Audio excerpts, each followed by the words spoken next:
Չնայած, որ ուղիղ 44 ժամ օդանավակայաններում եւ ինքնաթիռների մեջ եմ անցկացրել, հետո 24 ժամ մնացել եմ հայրենիքում ու անմիջապես վերադարձել եմ Միացյալ Նահանգներ,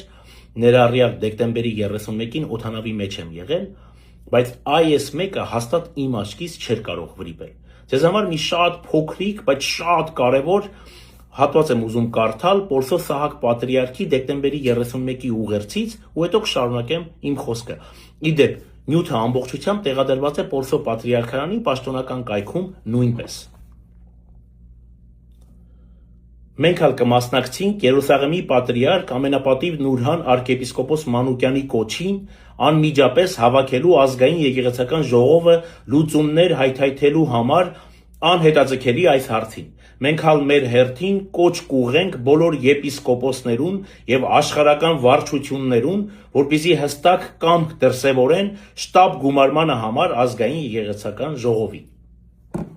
Փաստացի Հայաստանյաց առաքելական եկեղեցու երկու պատրիարքությունները պահանջում են անմիջապես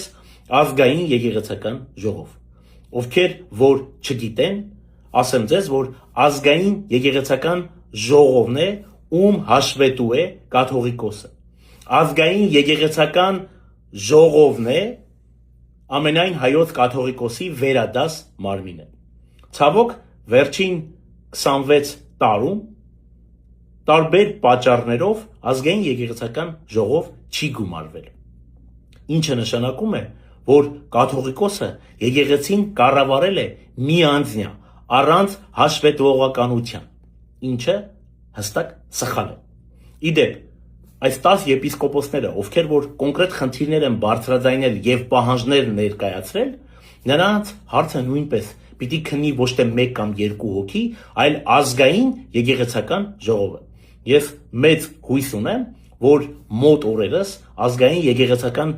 ժողով կգումարվի եւ բոլոր այն խնդիրները եւ բոլոր այն պահանջները, որոնք դրված են այսօր սեղանին, լուծումներ կգտնեն։ Բարի օր ձեզ։